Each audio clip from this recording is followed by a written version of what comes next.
Hello and welcome back to my channel. My name is Matthew, and today I am going to go over just my initial thoughts of the Fuji GSW690. This is the wide angle version of the two cameras that are out, and version 3. This has a 65mm f5.6 lens, and it is a rangefinder style focus.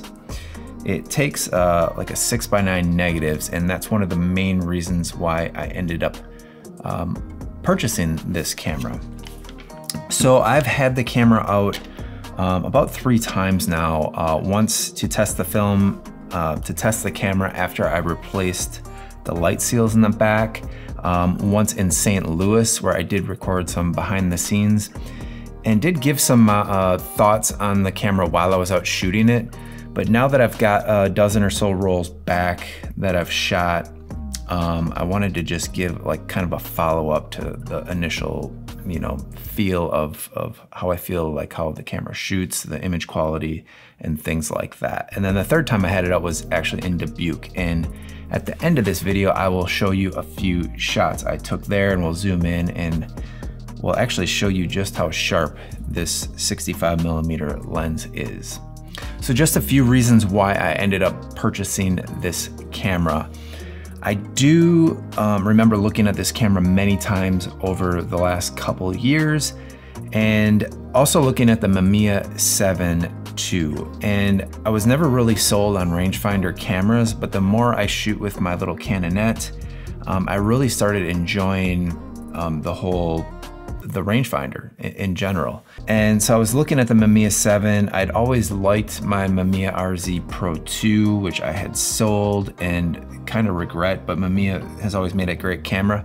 But the prices of the Mamiya 7 have gone up significantly since in the past when I sold my RZ, I could have bought one very cheap, and now they're quite expensive. And I do think that at some point I will probably try one out, and maybe even, and most likely even, and purchase one. I kept coming across this one, and a few reasons why I went with this one is the 6x9 negative size. The lens quality is on par. If I haven't tried the Mamiya 7, but it's at least on par with those lenses. And the fact that it's actually a fixed lens, the tolerances are a little bit tighter, so it's got a very sharp lens. And then clearly the price, like this is quite a bit cheaper than the Mamiya 7. So I really finally pulled the trigger and purchased it. And the other main reason was, as photographers, we're always looking around and we're always seeing things photographically. And there'd been quite a few times that I was down in Chicago walking around, and I would see this architecture or like frame something up in my mind and go, wow, if I could just set up my large format camera here, it would be awesome. However, a lot of times that's just not even possible. And so I thought, like, immediately I kept thinking of this camera. And I have walked around many times in Chicago with my Hasselblad and find it great. But this has a little bit more of that panoramic view, and the framing I was looking up just seemed to fit it better. But anyway, again, as photographers, we're always trying to like frame these things up in our mind, and this just seemed to be like a very good tool. And I still don't know yet because I haven't shot with it in Chicago.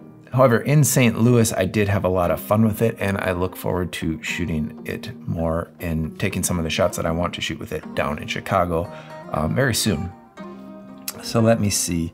A couple reasons that that I did not pull the trigger in the past, and I kind of bounced back and forth, was the fact that there was no meter in it and the fixed lens. And I find those to be kind of like love-hate things with this camera, and I'll get into that a little bit in a second. So here are just a few things so far that I've found that I absolutely love about this camera and working with it. The first would be the lens. So it's a 65mm 5.6, and I had read that it's a very good lens, one of the best, and my results so far definitely speak to that. And like I said, I'll show you some images towards the end. Now, I have shot mostly 400 speed film because I wanted to shoot handheld, which means I've pretty much been in the f11 to f22 range. And in that area, the other thing I love about the lens and the camera is it's very easy to get really awesome depth of field. Between the wide angle and the depth of field scale and the way the camera focuses, it's very easy to get like very critical focus from very close to very far. And you can do this handheld. So I've really enjoyed that so far with the camera. And like I said, the lens is very sharp and I have not noticed much vignetting at all, which on a 65mm lens in this format, now if it was on 4x5 film, it would probably have some, I imagine, for sure. But the fact that the negative's a little bit smaller, it's using more of the center part of the lens, I'm pretty sure, which is also a reason why it's so sharp. Now, like I said, I haven't shot it wide open. I don't think I've shot it wide open at all. But what I've read, it does really well in that department, even wide open. Another thing I do love is loading the film. It is thought out really well. There's these two little red buttons you press and the tabs drop out. So it's really easy to get the 120 film in and out of this camera. It's a very convenient system and I really love how they designed that. Another thing I like is the fact that the viewfinder guides inside here, if I focus on something closer, they tighten up and get smaller. So it kind of adjusts for the parallax and the framing. And I really like how that works because it can kind of help you visually see, you know, if I'm focusing on something closer, like it gives you a little bit more confidence that you're getting the framing that you want. And so far it's been pretty accurate and I've been very happy with that. And I love that feature on the camera. And one more thing that I do like is there's lugs on this side so you can carry it sideways and down. It makes it really, really cool to just walk around and carry this camera without even a bag or anything. So it's one of those things where until you actually do it and use it, you don't think it's gonna make like a huge difference. But I can just put this on my camera strap and swing it around my back, and it's very non-obtrusive and it's not, you know, hanging around my neck or it's not bumping on me or anything like that. It sits very good and it just feels right. Even though it is a big and heavy camera, it feels comfortable just walking around with, you know, with a nice strap. Which brings me to some mixed emotions about this camera.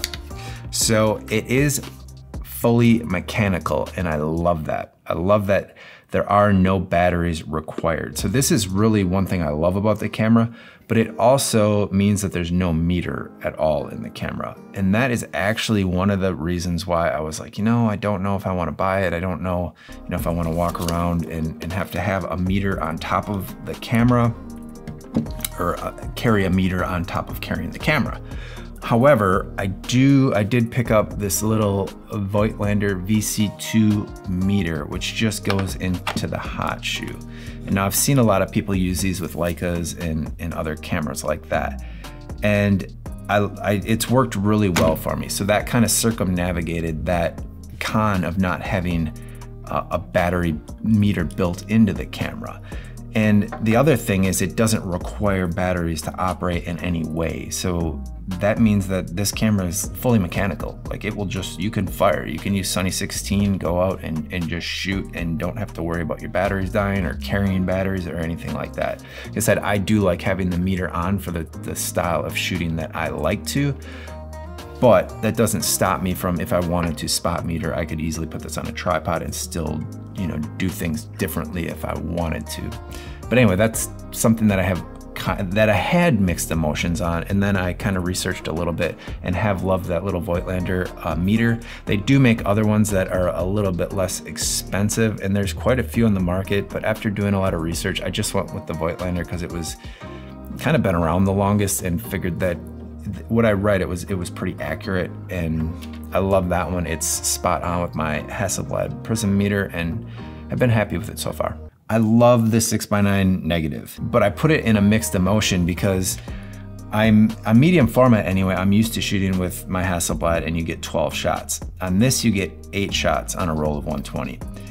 And I didn't think it would be that much, as different as it actually is. It seems like I'm reloading film more. So it's love-hate because I have to slow down and think just a little bit more, but I'm also changing film more if I don't slow down. And so it's, yeah, one of those things where I love the negative size, don't like changing film as much, but yet it causes me to think a little bit more because, you know, not so much the expense, but it does cost more to take a single frame on here, but that's not like the entire reason. It's more like I have to stop and change the film. But again, it's not that annoying to change the film in this, so it's all kind of like working out. But that is a love-hate relationship already in a way. So anyway, I really didn't think 8 shots per roll would go as fast as it does, I guess is my point. So the metal lens hood on here is a bit goofy. I like the fact that there's a lens hood, and I like the fact that this is a 77 millimeter lens, and I have a step-up ring. So these are the same filters that I had for the bayonet filters that I use on my Hasselblad, and they were this exact same filters I had on my old RZ Pro 2 lenses. So I haven't had to buy new medium format lenses because there's always been a way for me to put them on the newer lenses or cameras. And I love that the lens hood slides in and out even on a 77, but this one, I don't know if they're all kind of wobbly and loose. It seems a little, I mean, it's enough, like it does enough. But then the other thing when it's retracted, and I think this is what most people have complaints about, is when it's retracted, it covers up your shutter speed and your f-stops, which, yeah, I guess that's annoying. I don't know.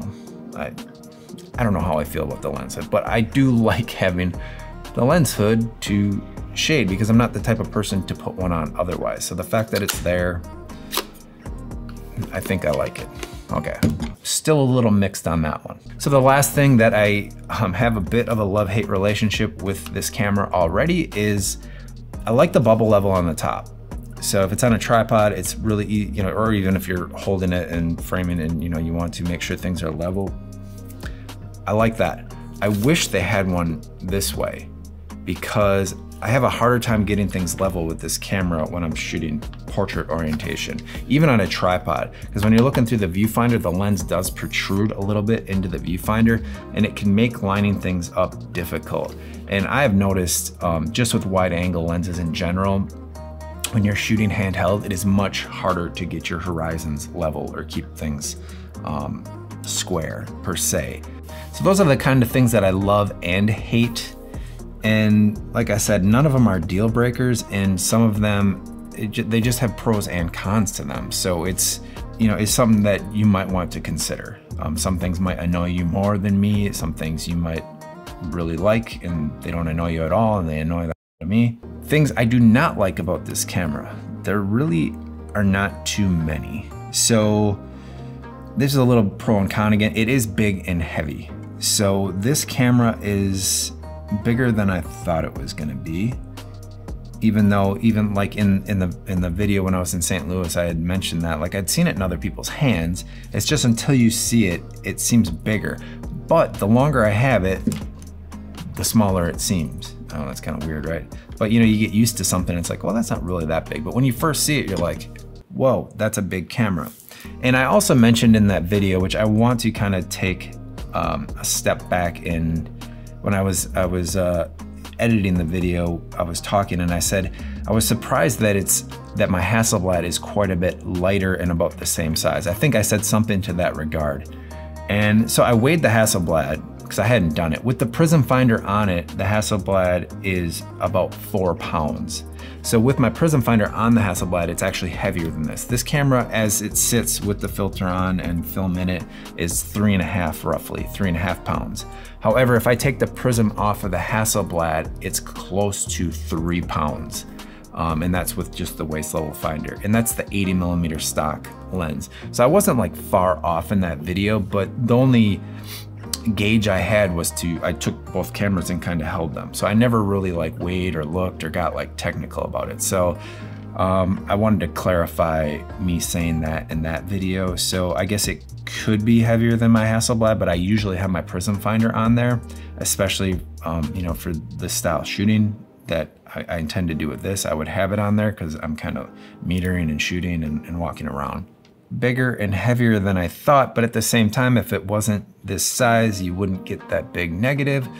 So it's something I don't like, but it's, again, I love the negative size, so you know, you deal with it. And it does seem to be shrinking, so that's cool. The version 3, this is definitely plastic on the outside. Like, you're not gonna mistake this for metal, okay? Now, I did initially like the looks of this camera better, and the reason I bought the version 3 in my thinking was that it would just be in better shape. And like, if I found a good copy of a version 3, it would still probably be, chances are it would be a little bit better than a version 1 copy, you know, just in better shape in general. Now, I'm kind of taking back that thinking and really don't wish I would gone with the 2, because I'm like, this lens is in like great shape, and that would be the most important thing, and then everything mechanical about it. But I'm not a huge fan of the outer shell, honestly. Like, I do like the looks of the camera, but I bought it and from an eBay seller who shall remain unnamed. And you know, it was labeled as mint condition. Like mint condition, like no haze, no, you know, no separation in the lenses, like everything was pretty much perfect. And I would just say things to look out for is the seals in this were totally shot. Like, they were falling apart and coming off, and I really wanted to avoid having to do anything to the camera. And that's one of the reasons I bought the version 3. Now, it's still an old camera, so it is what it is. And I went in, and I'm probably gonna go in and do a better job, because like I said in that other video, I had replaced the seals like the night before we had to leave, and I, you know, used like craft foam, and not like ideal, but it sealed up pretty good. But anyway, however, there is some haze in the view. The viewfinder's darker than I would like it to be, and I could have sent the camera back. But the fact that the lens is in such great shape, and the camera overall is in good shape, and when I asked, you know, I reached out to him, I'm like, look, you know, you advertise this camera as being in mint condition, like perfect condition, perfect working condition. And to me, if the light seals are just like deteriorated and they're half gone, that potential, to me, that seems like that's not in like perfect working condition. They said that, well, that's a consumable, and that's, you know, whatever, but mechanically the camera's perfect. And I was like, okay, I guess. So I don't know, how do y'all feel about that? If they say the camera is in mint condition, do you think it should be like mint condition, or like the seals being gone? I don't know. Anyway, that, and you know, so anyway, just be aware when you're buying a camera, if it's old like this, you know, they're not gonna like go through and nitpick like you will when you actually get it, and most of these older cameras will need servicing. So I'll stop bitching about that. I did not return the camera. I like it enough that, you know, what I paid for it, I think I still got a good deal on it, and so far I've been loving it. So, but just some things to consider, you know, pretty much when you're buying any older used camera, especially on eBay. I guess the only other thing I would have to say is I wish they still made 220 film, because that would help me with the 8 exposure problem, but I would probably shoot through 16 exposures just as fast as I do 8, so it's probably for the best. So the other thing about this camera that's a little bit love-hate is the fixed focal length lens. Now, that did prevent me from buying it the first time I came across the camera. And the more I've used like my Canonette and the type of shooting I want to do with this camera, it just makes sense to have one lens, and one lens for you intend to shoot it with. Because I could probably just take my Hasselblad out with my widest lens and shoot very similar to this, though it would be a different experience, and I do like the rangefinder experience, but I could do it, is my point. However, I am the type of person that I will bring all my lenses. I can't, like, I will have a huge pack on and it will weigh a ton and I'll have all this stuff and I can't get past it. So that's my own personal obstacle. So having one lens on the camera just keeps me from having to be like, do I bring all my lenses? It's like one less thing I have to think about. I'm like, okay, I'm gonna go with this camera and shoot what I can, and hopefully I have a visualization of what I'm trying to get beforehand, and it works for that. And then if I need to go back in the future or do something else in the future, I can. But I love that about the lens. Yeah, at times I probably am gonna wish that I could change it, kind of like the Mamiya 7, but that's when, maybe I'll look at getting that. And one of the cool things about this camera, it was so much cheaper, and it's gonna give me that style of rangefinder focus, plus the negative was a little bit more panoramic, and the 6x9 versus the 6x7. And so that was just one more thing with the camera that I think I love, but I'm not sure yet. I mean, leave me a comment in the section below and let me know. Do you think it's best to just go with one lens and do what you can do with it? Or are you the type of person that's like, if I have 5 lenses, I have to bring 5 lenses? Or can you just go out with one and shoot, and that's how you shoot? Like, I don't know if it's just me, is what I'm saying, because when I take my Hasselblad anywhere, I have 4 lenses, and I take my extension tubes, I take an extra back, I take, you know what I mean? Like, it's like, it becomes this big kit where it's like, I might as well have my large format camera with me to some extent. So, I mean, maybe I just haven't given enough effort, but whatever. So now let me show you, I did stop in Dubuque and I took some photos. We had our dog with, and my wife and daughter, they wanted to go shopping, and this is like the perfect situation for what this camera was for. Like, downtown Dubuque's got some kind of cool architecture, and I'm like, yeah, you guys go into that bookstore and wherever you guys want to go and spend money. I'm gonna take Reed and just walk around the block and take a couple pictures. I wanna stretch my legs, get a little bit of exercise. So I'm just gonna show you a couple of the scans real quick that I did. I haven't had a chance to print anything in the darkroom. I do plan on trying to get in there tomorrow or the next day, especially with some of those St. Louis pictures that I shot with this camera, and to kind of see what I can, see how they print. However, these I shot and scanned, and so this is just a shot of one of the old buildings, and the sun was kind of hitting it, and it was giving it some cool, stuff on the windows, and it was just an interesting composition to me. And if I zoom in here, I'm assuming this was shot at like f11, f16. That's pretty much where I shot most of my pictures at, but you can see that it does render detail very, very well. These are very sharp, and it's sharp throughout, and you'll notice there's no vignetting really in the corners, like, whatsoever. So I'm very, very happy with that. This was shot on T-Max 400. Let's see, and then I kind of went through an alleyway here, and I thought this would be a good shot to show you, kind of some of the detail that this lens is capable of. So if we zoom in here, it's very, very, the detail is really, I'm impressed with it. I'm impressed with the lens. I'm impressed with the negatives I've got so far, and very happy, very happy. So that's a little bit more of a detail shot. And then I also, there was a couple more I shot. Like I said, I walked around for maybe 20 minutes and just shot a few.